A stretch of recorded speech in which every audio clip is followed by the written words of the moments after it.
far and enjoying the lovely weather. This is the fourth lesson of our English this week, and we're going to look at conjunctions today to look at piecing our sentences together. So I'm just going to share my screen with you again so you can see. So as I said, we're looking at conjunctions. Now we are doing a setting description as our final piece tomorrow. So the conjunctions we're going to look at are the and conjunction, but obviously as we've gone through in class, there's better words to use than the word and. So I've just written them down here. You could use furthermore, also, or in addition. These are not new words to you. These are words that we use all the time in our English writing.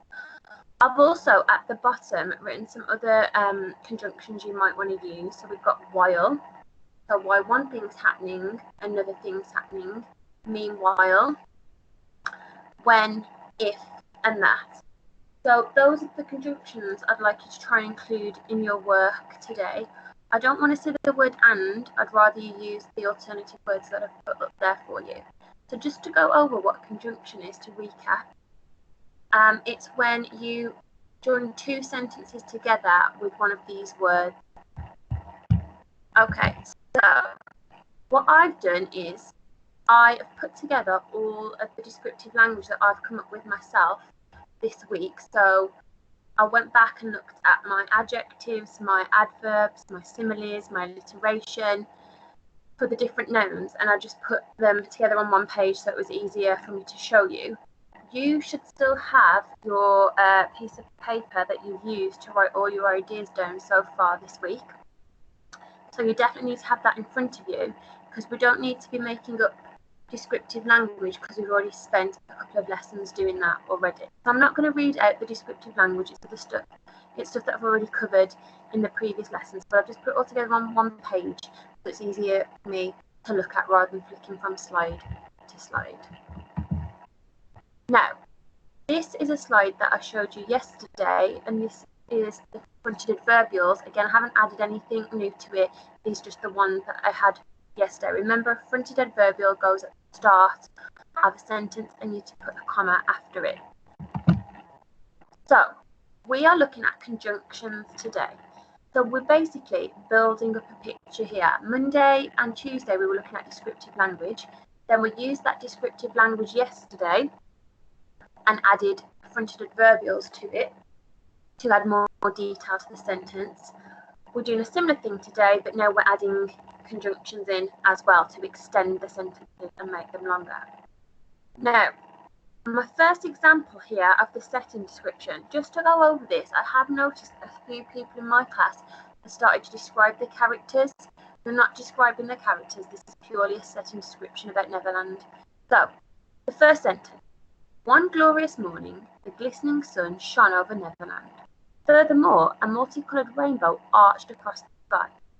So what I've focused on here is the weather, and I've used the sun and the rainbow because they go together quite nicely. So I've chosen the sun and the rainbow and did two separate sentences and put them together using a conjunction. Now, the one glorious morning that's highlighted in red, that's my fronted adverbial, so I've picked a fronted adverbial from my fronted adverbial list. Then I've written a sentence about the sun, so the glistening sun shone over Neverland. Again, not new information, I've got glistening sun here to describe my weather. Then I've used the conjunction furthermore instead of the word and to add more detail about that sentence. And then I've decided to write about the rainbow because they're both in the sky, and I've said a multicoloured rainbow and it arched across the sky. So in this one sentence, I've got my fronted adverbial, I've got my conjunction, which is what I'm aiming to do today, and I've also got descriptive language, glistening, multicoloured, and that's my sentence. So as you can see, as the week's gone on, we're adding more and more to each sentence. Right, the second sentence is this. Behind the serene sea, mountains towered like giants, while a whooshing waterfall rapidly cascaded down them. Oh, I forgot my full stop. Let's put that in. So, the conjunction I've chosen to use is while. So I'm saying that while the mountains are towering, a waterfall's going down them. So there's two things happening at the same time, and that's why I choose the word while, or meanwhile you could use.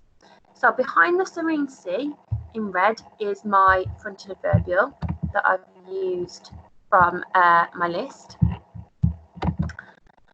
And while is the conjunction I've used from my list of conjunctions.